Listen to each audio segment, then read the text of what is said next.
रंगभूमी आणि नाट्यरसिकांना विनम्र अभिवादन करून अश्वघोष कलाकृती सहर्ष आणि सविनय सादर करत आहे एकांकिका.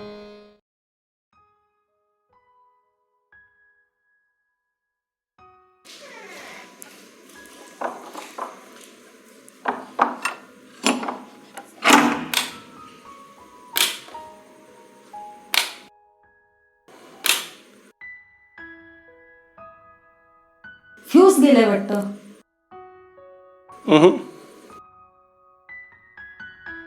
म्हणजे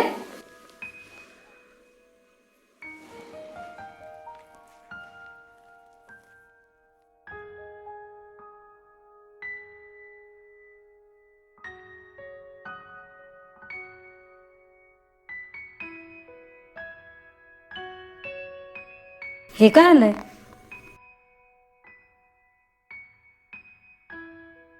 A temporary matter. This notice has been sent by the electric department. Very sorry to inform you, but due to the heavy overnight rainfall, we are suffering through a major technical fault. To overcome this problem, electricity has been cut off for the next 24 hours. Regular supply will be start very soon. Inconvenience caused to customer is highly regretted. Oh God. Don't worry, उद्या सकाळपर्यंत येईल. Shit. शोभा, आई ग.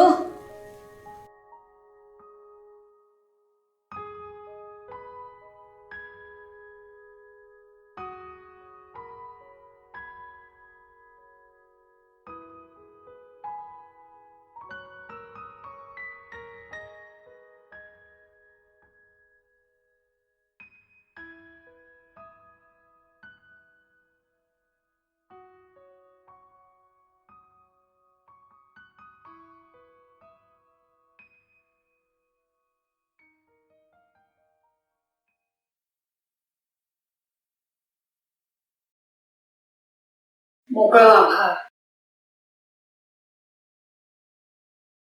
हेवा वाटत असेल ना त्या आकाशात उडणाऱ्या पक्ष्यांचा. ते पक्षी आपल्या घरट्यात परततायत.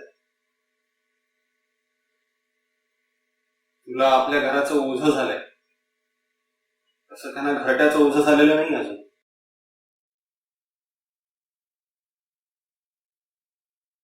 उद्या संध्याकाळपर्यंत सगळं कन्फर्म होईल.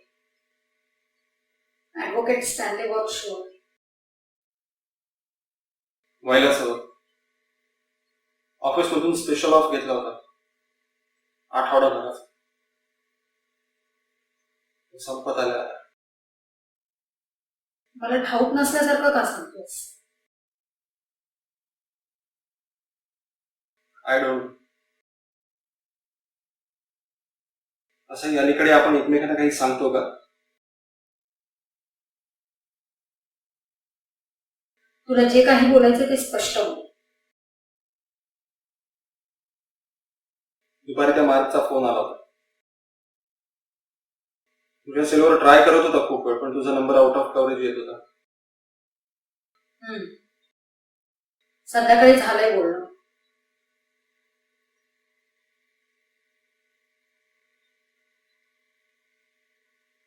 त्याला माहितीये आपलं. Are you going to marry with हिम?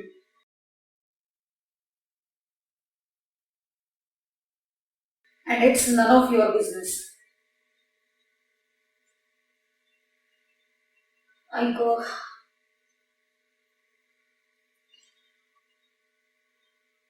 खूप दुखतंय का? नाही, ठीक आहे.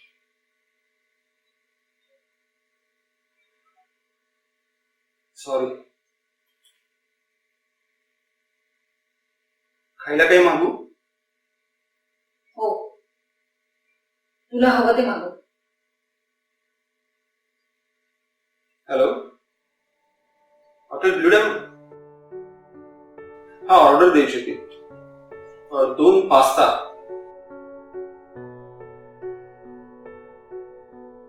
Hotel blue dam.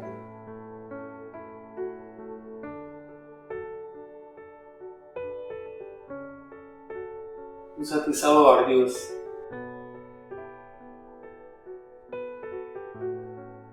आपण हॉटेल ब्लू डायमंड मध्ये सेलिब्रेट केला होता. ती संध्याकाळ सेलिब्रेट केली असं म्हणता येईल अशी ती शेवटची संध्याकाळ. हो, त्यानंतर आपण दोघांनी एकत्र आनंदात कुठेच काही सेलिब्रेट केलं नाही. सेलिब्रेट केली ती फक्त भांडण.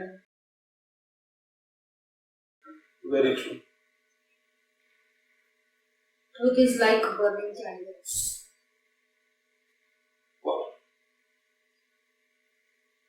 काय शोभा, उद्या संध्याकाळी तुला सांगावं असं जरी वाटलं तरी मी तुझ्यासोबत नसणार आहे.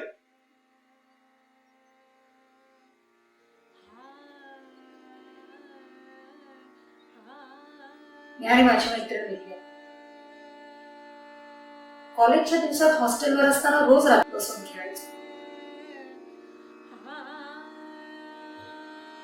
A true game of candlelight.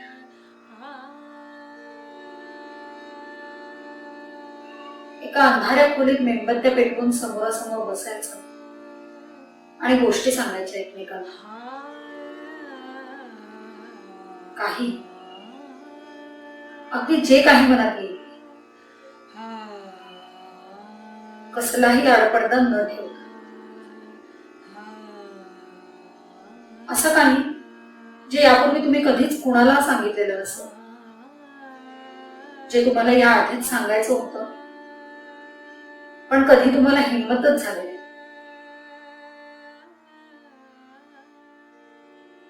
आणि या खेळाचा एक नियम, यातला शब्दाने शब्द खरा असला पाहिजे. आणि जर कोणी खोटं बोलत असेल तर एकमेकांवर विश्वास असणं महत्वाचं. त्यामुळे लोक खरं बोलतात. खरं आणि खोटं यांच्यामध्ये एक अदृश्य रेषा असते आणि आयुष्यात प्रत्येक जण कधी ना कधीतरी तिचं उल्लंघन करतोच. असं असेल तर मग तुमच्या खेळाला काय अर्थ होतो? सुदैवानं त्यावेळी खरं बोलणं एवढं धैर्य होतं आमच्यात आणि एकमेकांवर विश्वास आहे. चल मग आपण खेळू. एकमेकांवर विश्वास असणं ही या खेळाची पहिली अट आहे. पार्सल आला असेल, तू थांब, मी घेतो. बरं, मी प्लेट्स घेते. नको, तुझ्या पायाला लागलंय. अरे पण मी करतो सगळं. यापुढे मला एकट्यालाच सगळं करायचंय.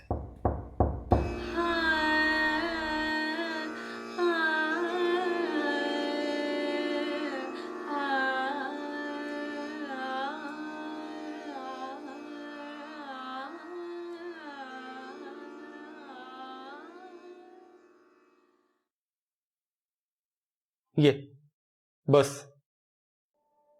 तू एवढ्या लगेच सगळं कसं काय मॅनेज केलंस? शेवटची संध्याकाळ आहे, म्हटलं तू छान सेलिब्रेट करू.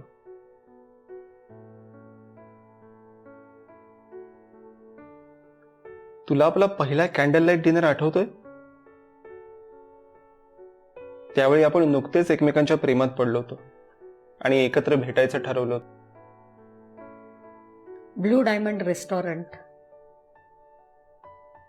आणि तू मला लॉबीत अर्धा तास वाट बघायला लावली होतीस.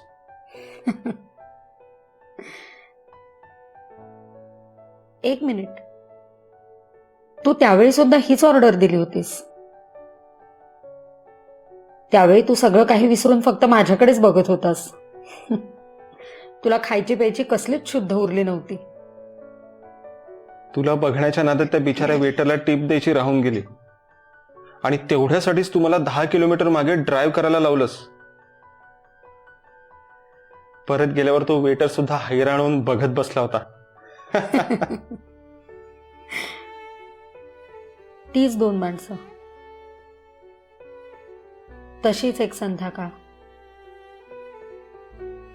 ऑर्डरही नेमकी तेव्हाचीच.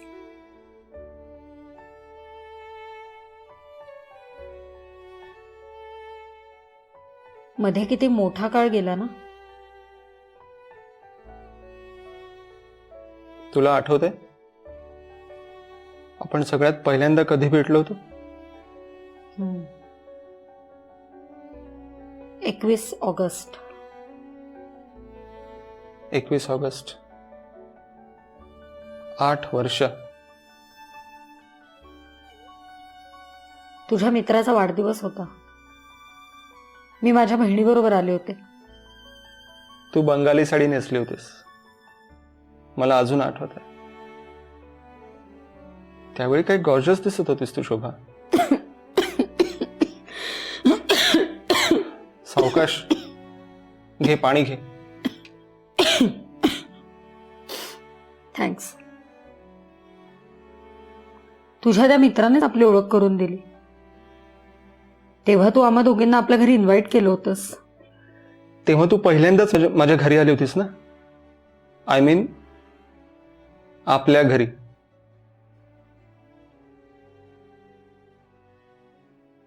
तू नवीन घर शोधत होतीस ना?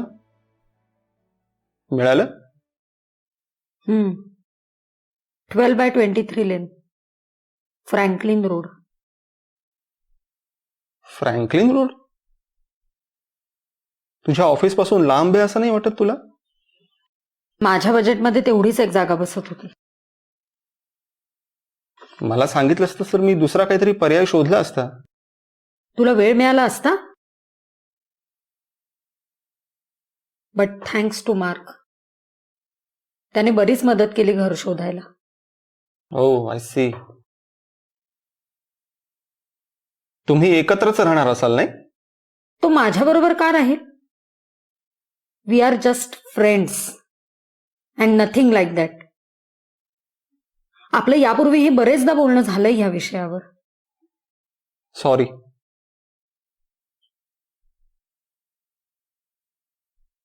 कधी शिफ्ट होतेस? उद्याच. सया झाल्या की एकदम तिकडेच. काही मदत लागलीच तर सांग. मला तुझ्याकडून कोणतीच अपेक्षा ठेवायची नाहीये.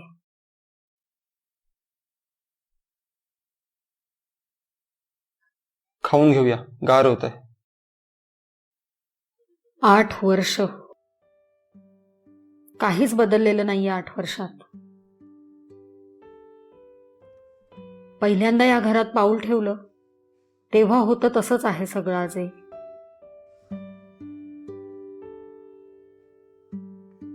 तू ज्यावेळी या घरात पहिल्यांदा आली होतीस, मम्मा आणि पप्पा दोघेही दरवाजातच आपली वाट पाहत उभे. त्यांना सांगण्याआधीच त्यांनी जाणलं होतं की त्यांची होणारी सून या घरात पहिल्यांदा पाऊल ठेवते. मम्माच्या हातात आरतीची थाळी होती. हे तुला त्या दिवशीचा मेन्यू आठवतोय? हो, मम्माने साऊथ इंडियन आणि नॉर्थ इंडियन दोन्ही पदार्थ केले होते. त्या काळात पप्पांच्या सतत बदल्या व्हायच्या. कधी चेन्नई, कधी मुंबई, कधी गुजरात, कधी दिल्ली. सगळीकडे फिरल्यामुळे मम्माला वेगळ्या वेगळ्या गोष्टी शिकता आल्या. मग ती येणाऱ्या जाणाऱ्या पाहुण्यांवरच रेसिपीचे प्रयोग करून बघायची. आणि त्यावर पप्पा काय म्हणायचे आठवतंय? सरकारनं फूड इन्शुरन्स सुरू करायला हवाय. आणि ही वॉज ॲब्सोल्युटली राईट. त्या दिवशी तिने जबरदस्तीनेच किती खायला लावलं होतं मला. त्या काळात पप्पांची नोकरीची जागा फिक्स नव्हती, त्यामुळे स्वतःची कन्फर्म जागा नव्हती राहायला. मात्र आयुष्य सेटल्ड होतं. आता आपलं काम फिक्स्ड आहे, कन्फर्म जागा आहे स्वतःची राहायला. पण आयुष्य सेटल्ड नाहीये. आपलं नेमकं कुठे चुकलं?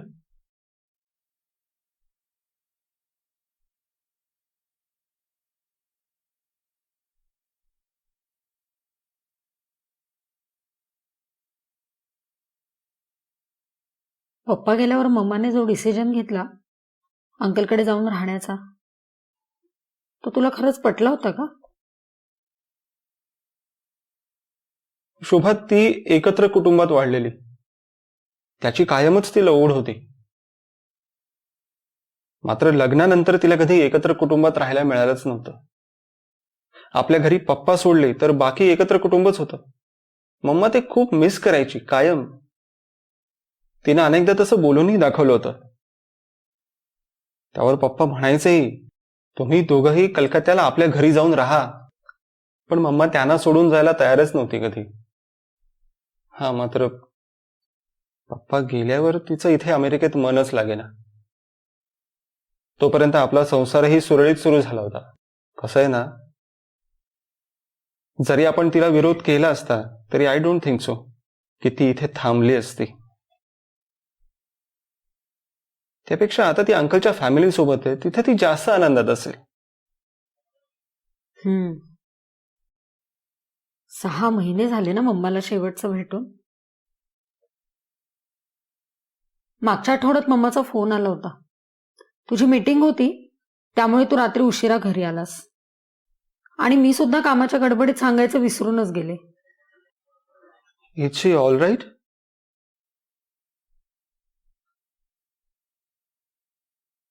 तू तिला बाकीचं काही सांगितलंस? समीर, एवढं कळतं मला. Thank God. She must not to know anything.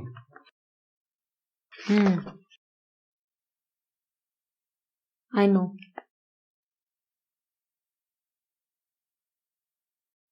काय झालं शुभा? परत बाकी काही बोलणं झालं का तुझं मम्मा सोबत?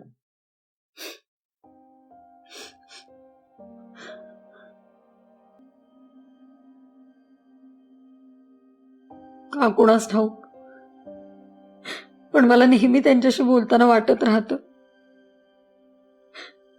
त्यांचा अजूनही ठाम समज आहे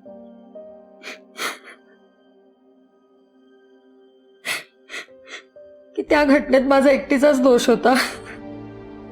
शोभा, अगं वेडी आहेस का तू? It was just an accident. अगं तू उगीच स्वतःला त्रास करून घेतेस. शोभा,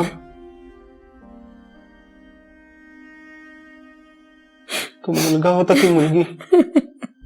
तू मला वचन दिलं होतंस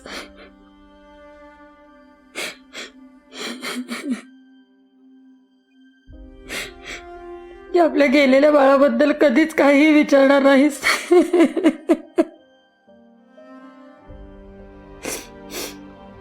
मी सुद्धा तुला त्रास होईल म्हणून आजपर्यंत कधीच काहीही सांगितलं नव्हतं.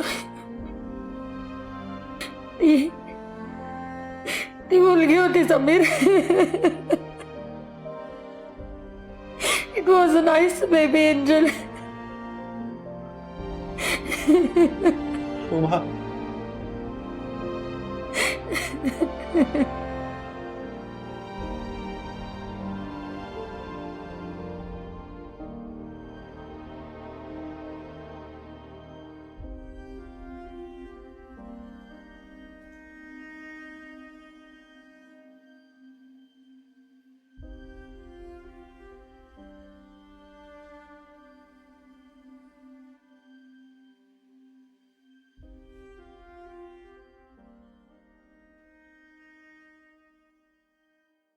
एक कपडा काढायला किती ढिगारा करून ठेवला होतास. तरी बरं आहे मी होते म्हणून. उद्यापासून कोण शोधून देणार आहे गॉड नोज.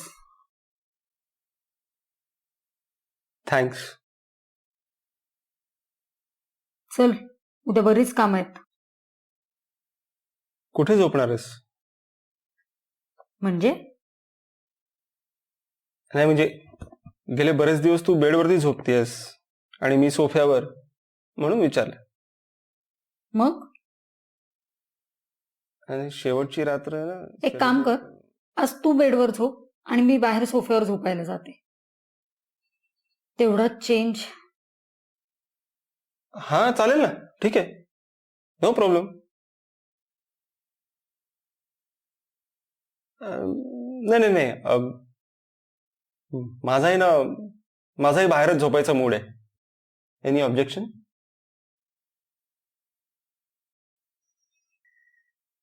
दो दीवाने शहर में, रात में या दोपहर में. स्वतःला फार मोठा गायक समजतोस. एक अकेला इस शहर में, रात में और दोपहर में. प्लीज बंद कर ना तो आवाज. झोपू दे मला. तुला सुट्टी आहे, मला बरेच काम आहेत. मी एकदा या घरातून शिफ्ट झाले ना की मग एकटाच असशील. तेव्हा काय गोंगाट करायचंय तो कर. Thank you and good night.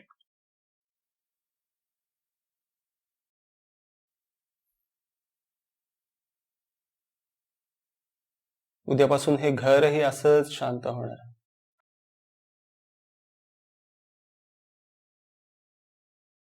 तरी बरं, आज मी गेटवर पाटी लावली. This house for rent. तू निघून गेल्यावर तसंही रिकामच होणार आहे घर. कोणाला तरी भाड्याने द्यायलाच हवं ना. बाय द वे, तुझ्या बेडरूम मध्ये दुसरी मुलगी राहायला आली तर चालेल ना? म्हणजे भाड्याने. मला वाटलं होतं एकदा लग्नाच्या कचाट्यातून मुक्त झालास की परत दुसऱ्या मुलीला आपल्या घरात न आणण्याजोगा समजूतदार असशील तू. मी आणि समजूतदार? समजूतदार असतो तर लग्न तरी कशाला केलं असतं मी, तेही तुझ्यासारख्या मुलीबरोबर.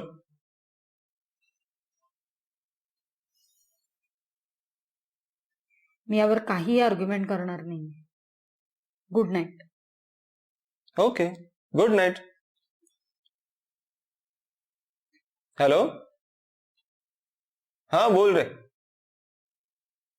नाही रे, नाही अजून. उद्या सकाळी मिस्टर स्टॅनलेनच्या ऑफिसमध्ये जायचंय. मग त्याच्यानंतर मोकळाच आहे. हो, रात्री भेटूया ना डिवोर्स सेलिब्रेट करायला.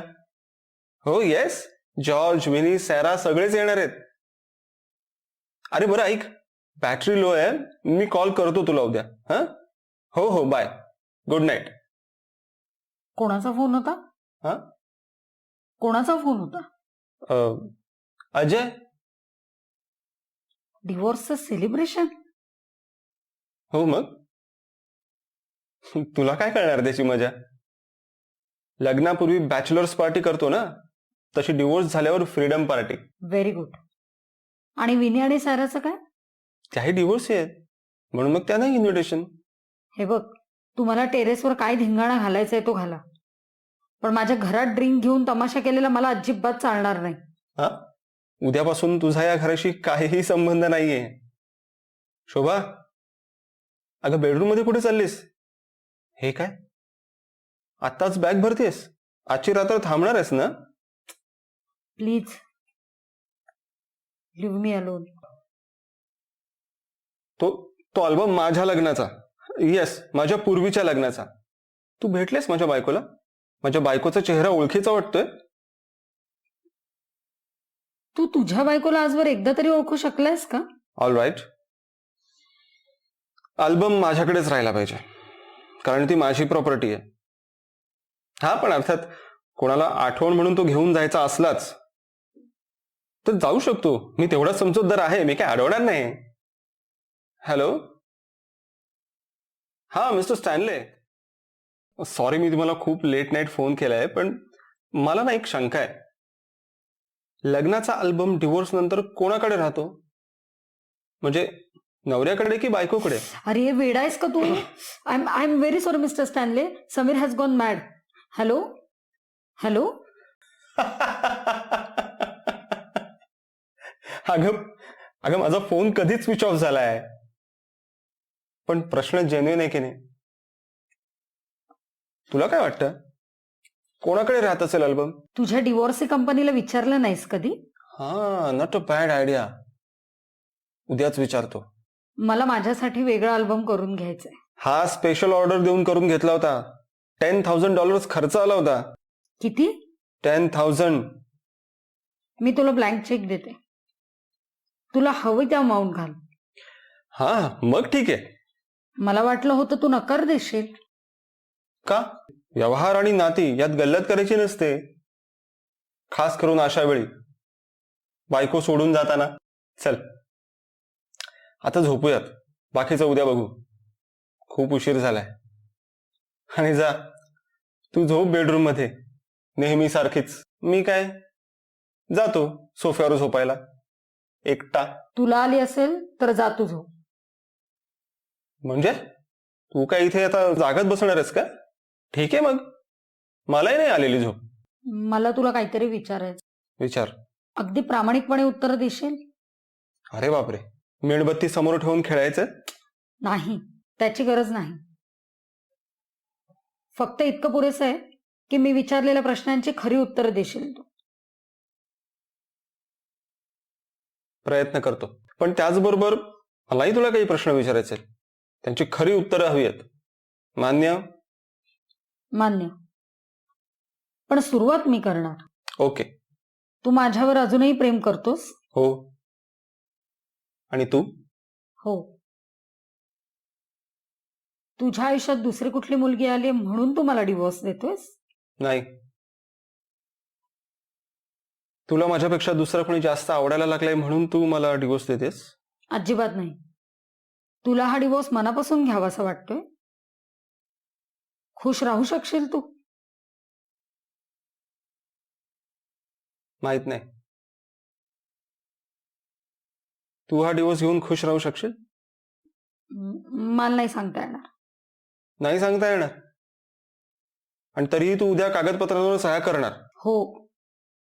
तुझ्यासारख्या माणसाबरोबर संपूर्ण आयुष्य काढायला मी मूर्ख नाहीये. तुझ्यासारख्या बाईबरोबर आयुष्य घालवायला मलाही वेळ नाही लागले. वेळ तुला नाही, मला लागलं होतं तुझ्या बरोबर राहून. मग जायचं होतंस मेंटल हॉस्पिटलमध्ये? जाईन, पण लग्नाचा अल्बम माझ्याकडेच राहणार. अल्बम माझ्याकडेच राहणार? नाही, माझ्याकडे राहणार. अल्बम माझ्याकडेच राहणार आणि याच घरात राहणार, माझ्या. ओके, बस त्यालाच कवटाळून. ठीक आहे. अल्बम ठेव तुझ्याकडे. थँक्स. काय पाहतेस त्या फोटोत? एकमेकांना घास भरवतानाचा फोटो. इथे अमेरिकेत असून सुद्धा किती पारंपरिक पद्धतीने लग्न केलं होतं ना आपण. या फोटोत बघ, अजय, जॉर्ज, मिनी, सारा सगळेच आहेत. सगळे किती वेगळे दिसत आहेत ना. साराचा आधीचा नवरा विल्सन सुद्धा आहे.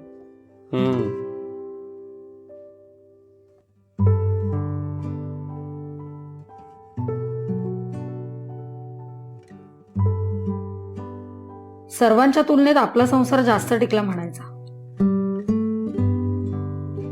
पण आता उद्या तोही. यात बघ, माझ्या ऑफिस मधले कलिग आहेत. नीता, केट, जुली, पीटर, मार्क.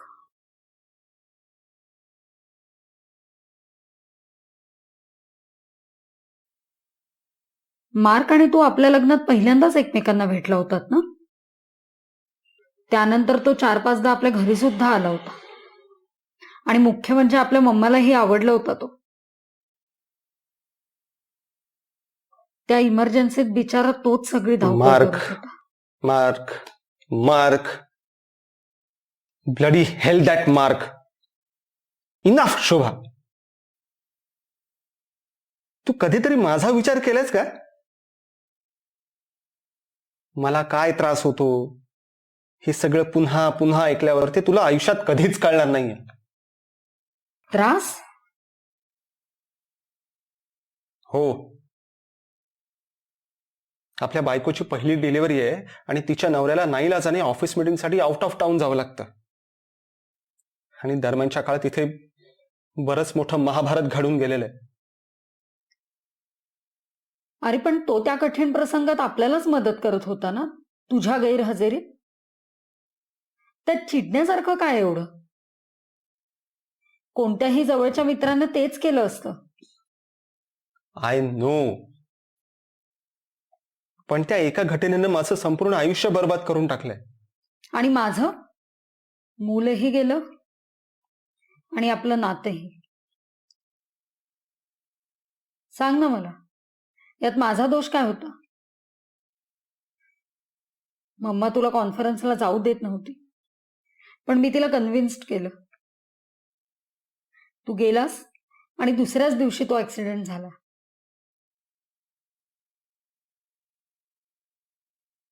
त्यानंतर मम्माने मला कधीच माफ केलं नाही. त्यांचं एकच म्हणणं होतं, मी तुला जाऊ दिलं म्हणूनच तो दुर्दैवी प्रकार घडला. मी त्यांची कशी समजूत काढायला हवी होती?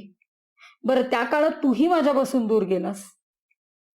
अरे मुळात मला जेव्हा सहानुभूतीची सर्वात जास्त गरज होती ना, त्यावेळी तू माझ्याबरोबर नव्हतासच. फक्त मार्क होता माझ्यासोबत. हेच वाक्य आयुष्यभर सलत आलंय मला. तू नव्हतास, मार्क होता. भेटणाऱ्या प्रत्येकाच्या नजरेत हेच दिसतं. तू नव्हतास, मार्क होता. आणि मग पुढे संपूर्ण आयुष्यालाच या अपराधी भावनेने झाकळून टाकले. असं वाटतं की मी काहीतरी प्रचंड मोठा गुन्हा केलाय. समीर, पण मी तुला आजवर कधी अपराधासारखं वागवलंय का? मला माहितीये, जे काही घडलं त्यात तुझा काहीच दोष नव्हता. नाही शुभा, मी फक्त तुझ्याविषयी म्हणत नाहीये. मग काही नाही.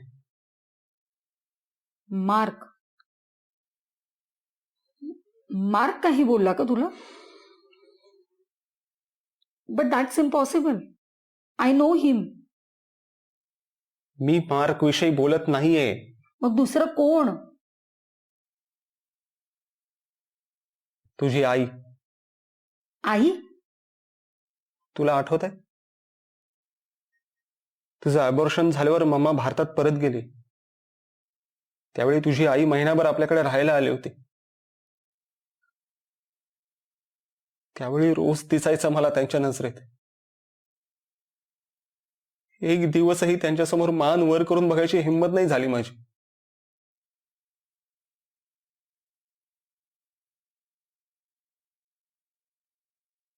ज्युनियर केजी मध्ये जाणारी सोनुली असती एव्हा ना आपल्याला. कधी कधी वाटतं, जर तू त्या अवस्थेत पोटावर पडली नसतीस, तुझं इमर्जन्सी ऑपरेशन करावं लागलं नसतं, अबॉर्शनची वेळच आली नसती. आणि म्हणजे तूही मलाच दोष देतोयस? आणि काय रे, आपण एकमेकांपासून दूर जाण्यासाठी फक्त हे एवढं एकच कारण होतं का?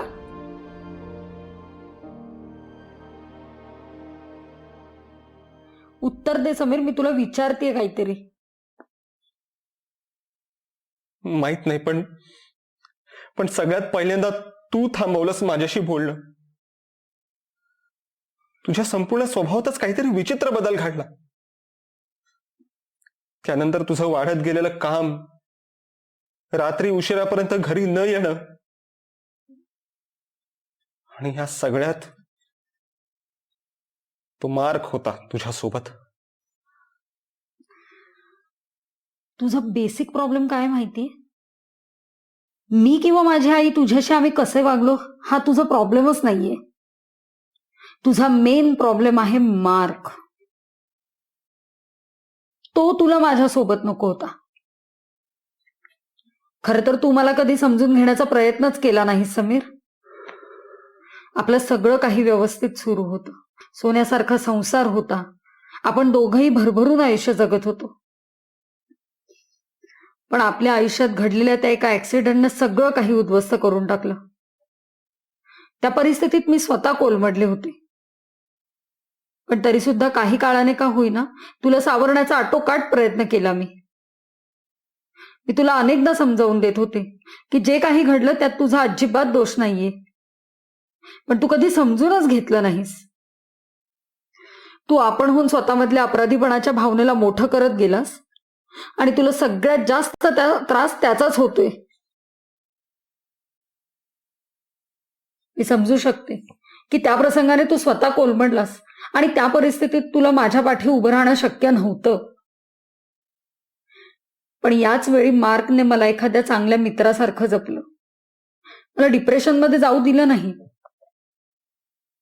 त्याने तुलाही आधार देऊ केला होता, पण तुला तर तो तुझ्या नजरेसमोरही नको असायचा.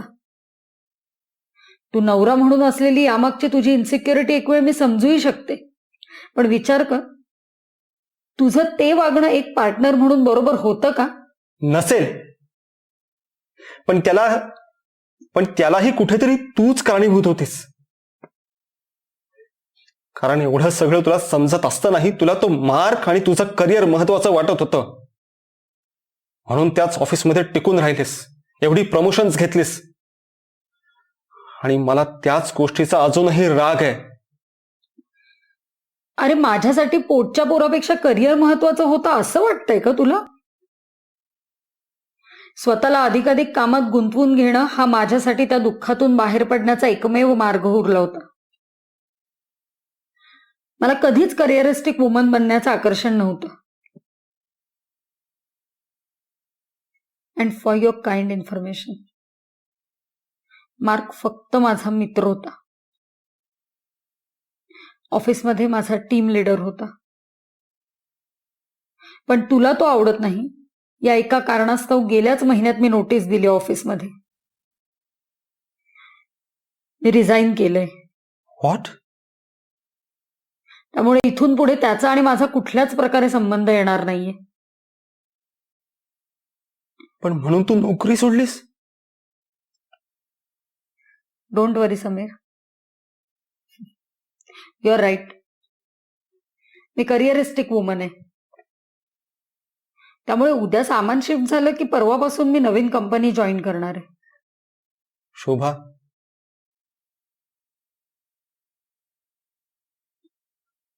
अजय, जॉर्ज, विनी आणि सारा सगळ्यांनी मला सांगितलं होतं, घरात लग्नाचा एकच अल्बम शोभून दिसतो. आमच्या प्रत्येकाच्या घरी नाईलाजाने 2 स्वतंत्र अल्बम झालेत, पण तुला शक्य असेल तर तू तरी आमच्या फ्रीडम पार्टीत सहभागी होऊ नकोस. तुझ्या घरी एकच अल्बम राहू दे.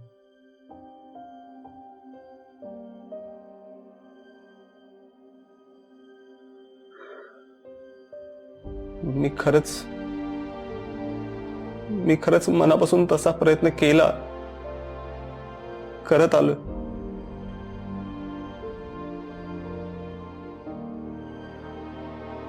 शोभा, तू प्लीज थांब ना.